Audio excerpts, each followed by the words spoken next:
Okay, at this point, I am going to move on to the next part here, where we want to give you a few examples of all I gave you in general. Here's how people use the ACPF. So let's give you a few specific examples. See if I can move this along here. And I'm going to start here with talking about the Root River Field to Stream Partnership in southeastern Minnesota.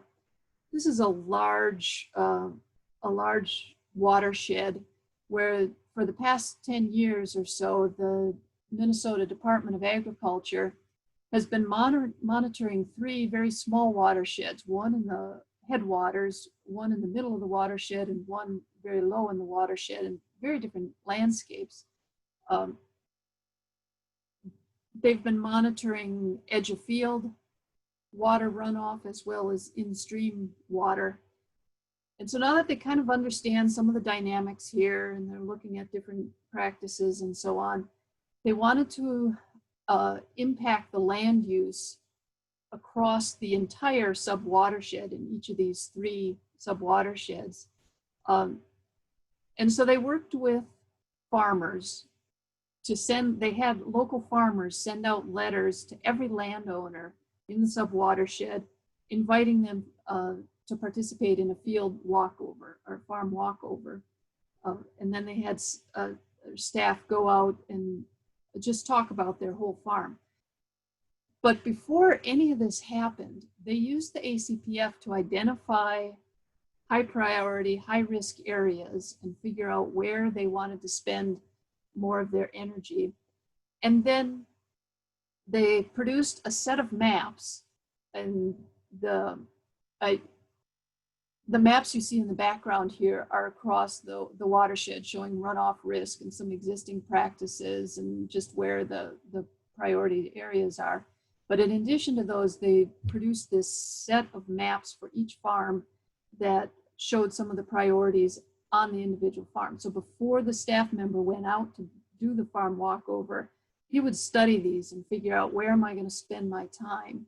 And he may never show these maps to the landowners. He might in some cases, but in a lot of cases, this was strictly for his own information.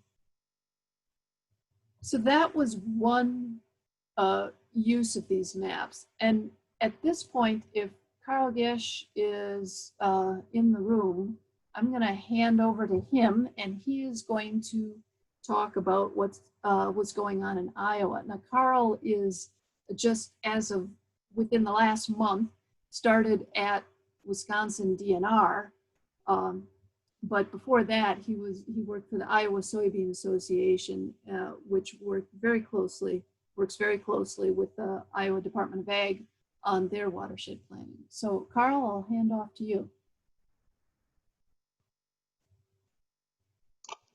Thank you, Ann. Are you able to give me permission to share my screen? I think you should have permission. You do now, Karl. Okay, thank you, Rebecca. I will get my presentation pulled up. Hello, everyone. Thank you for the opportunity to share.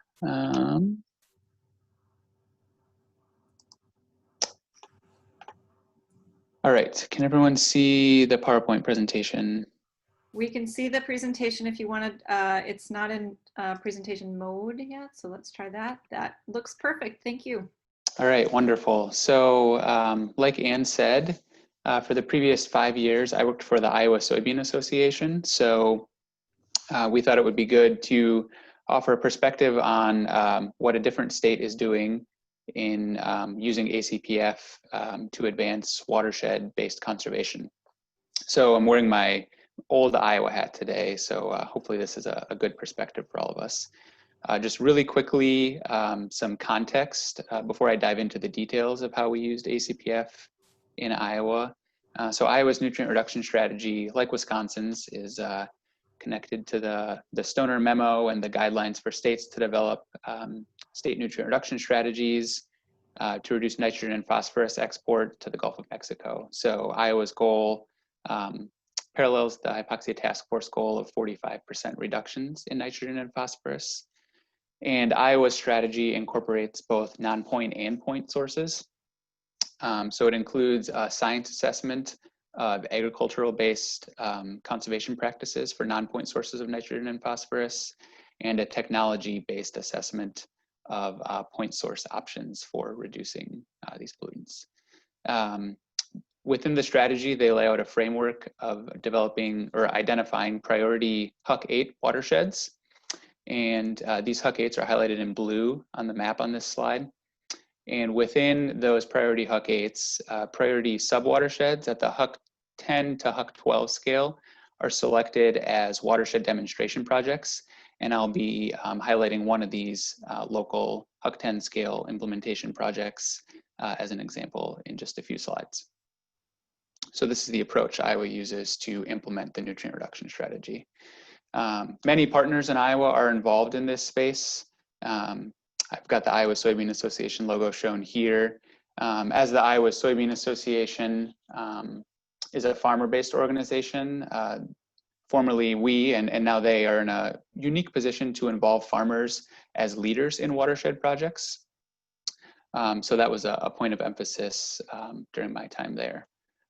So in addition to answering really big picture questions like who should be involved in a project, in a watershed project, what are the timelines, some of the 9 key element type questions, and thinking specifically about implementation, watershed plans help to answer 3 questions.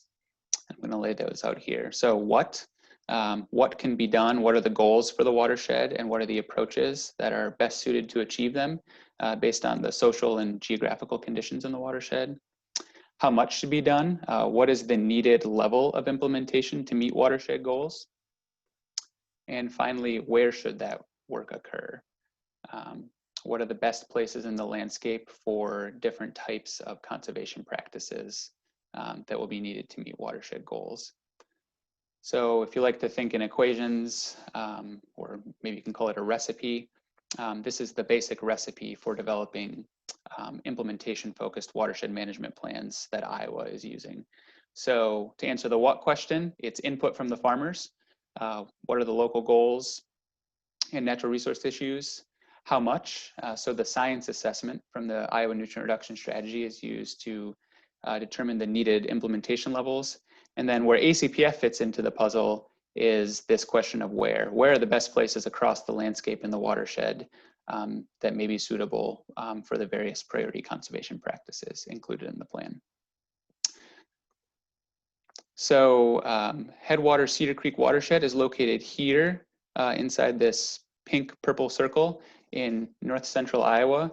And I'll show an example of how ACPF was used in developing a watershed plan back during 2016 in this Cedar Creek watershed. So the watershed is characterized by a prairie pothole landscape, recently glaciated, so very flat, very high amounts of tile drainage. And in fact, much of the perennial stream in the watershed is actually a drainage ditch. So very much the headwaters of this larger basin, which is the North Raccoon River.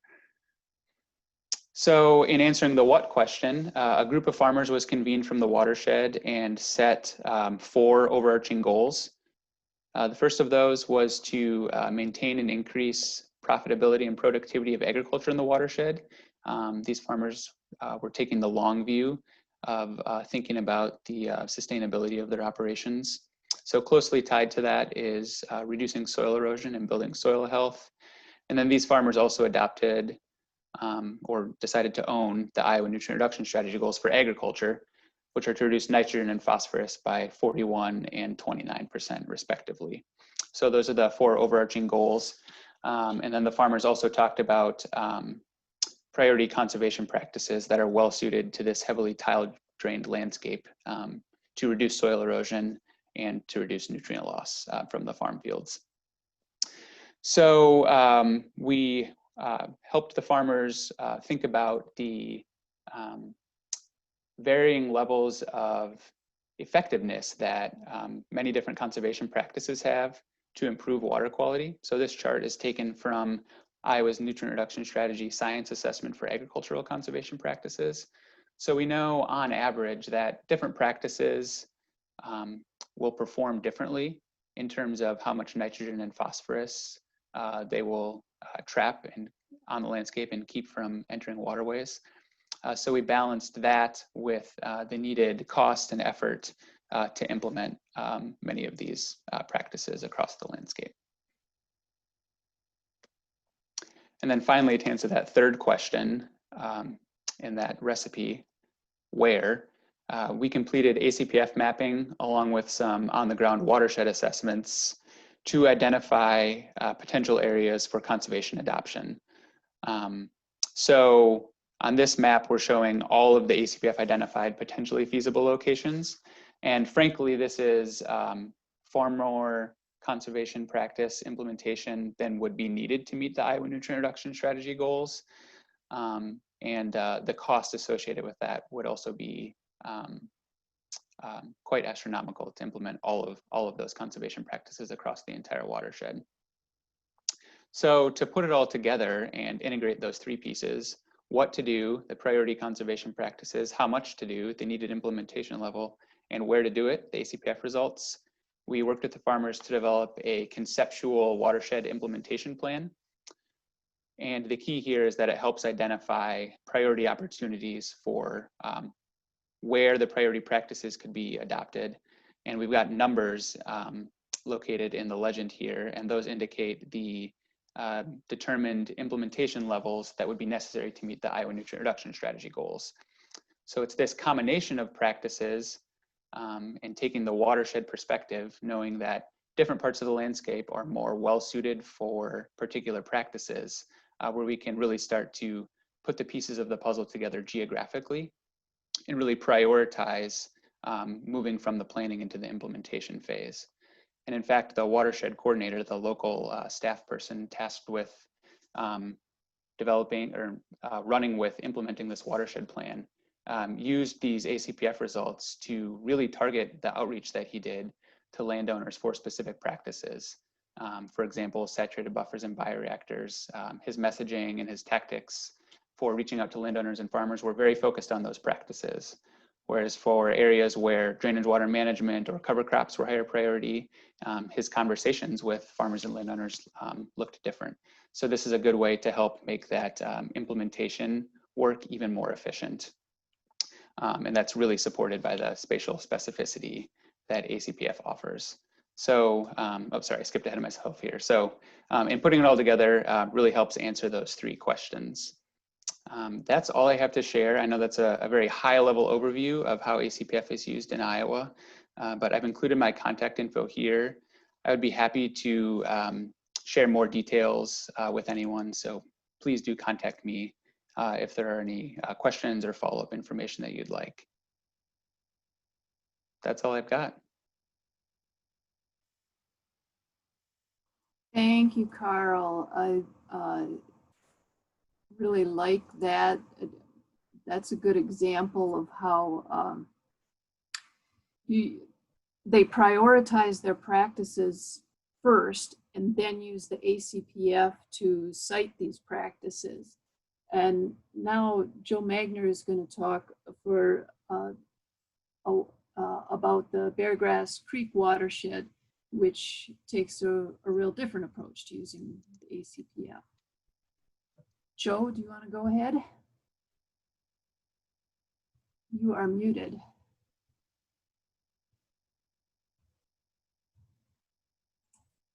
Okay, can you hear me now? You bet. All right, thanks, Ann. So Beargrass Creek is in Indiana, and this project was a conservation innovation grant that was led by the Environmental Defense Fund. And we pulled together a team of folks to try to figure out how ACPF could really be used to try to achieve that goal that Karl was talking about in terms of a 45% reduction in nitrogen coming out of a watershed. And Mark Tomer and his team were critically involved in this project, setting it up and trying to produce the maps that could be presented to folks in the watershed. Selecting the watershed, though, was interesting in that we had been looking throughout the Midwest, and the Beargrass Creek watershed in particular had some really strong local leadership. Susie Steffen, who I'll talk about a little bit here as we go along, really had some good connections with people in the watershed. And so that's why we ended up going there, because we thought we not only would be able to use the ACPF, but felt like we'd have a good opportunity to really develop some of the thoughts and ideas. And again, some of the social science people out of Purdue were able to write some papers up on this work as well. So next slide, Ann. Sorry. So this just gives a location of where the Beargrass Creek, so it's a 12 huck within the Eagle River watershed in Indiana. Next slide, Ann. Again, this is just kind of showing the size of the watershed, the number of operators. One of the reasons I think we chose this watershed to kind of do the development of ACPF for nitrate reduction is that there are really 4 key operators that owned a significant amount of land in the watershed and who were on board with really being open to trying innovative ideas. And so this is why we ended up working here. So next slide. Here's the watershed with all the practices that Mark and his team put together. And so it was with this map then that we really then try to communicate to landowners in the watershed, both in meetings as well as then going out and doing some face-to-face interactions with folks. And next slide.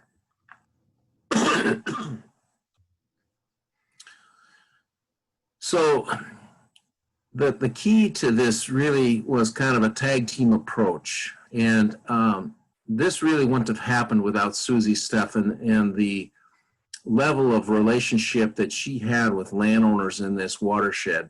And so I've kind of referred to this a little bit as sort of a restaurant, a fine dining experience. And what I mean by that is that if you go to McDonald's, you can do a drive-through, pick up your food, and you move on. But if you're really interested in taking some time to have a really good meal, the waiter that comes to you will probably spend time talking to you and interacting with you. You'll interact with that waiter or waitress multiple times over the course of, say, an hour or an hour and a half or 2 hours. And so there's a stark difference between a drive-through and then being able to take time to really look at all the different component pieces of say, a 5-course dinner. And that's really kind of the word picture I want to leave with you on this, is that we did have the opportunity to go back and interact with these folks multiple times. And I made a number of trips down to Indiana so that I could get to know some of these farmers and really kind of answer some of their questions about what the map was suggesting. Because oftentimes the landowners, they may look at the map and they say, yeah, I kind of agree with that as being a trouble spot. We should do something about that. But then with further conversations, what we can come up with is tiered or stacked practices, so that if they implement, say, a cover crop along with some nutrient management, but then also understand that, okay, this is going to go into a riparian corridor. Are there some things that could happen in that riparian corridor that really aren't necessarily of direct benefit to them, but would be a benefit to the public? So oftentimes, if you just focus on the field without understanding the connection between the field and the riparian corridor, you could potentially miss out on some potential stacked practices or a treatment train of practices that could kind of get you closer to the goal of what's then leaving the watershed. So I had the opportunity to be able to advise a graduate student by the name of Herb Manifold, who then did his master's degree on this, but then was hired by the watershed to then be their Section 319 fund coordinator, and was able to kind of continue this effort for several years after we began the Conservation Integration Grant. Okay, next slide, Ann.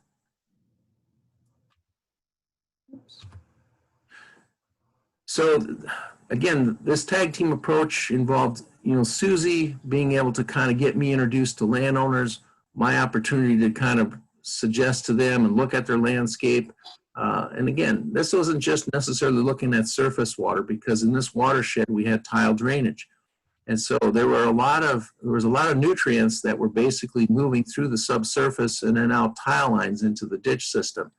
So that required a kind of developing a water budget.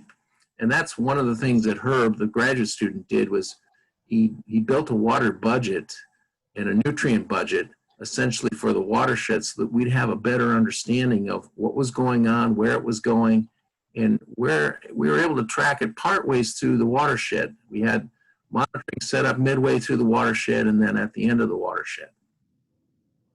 Next slide, Ann.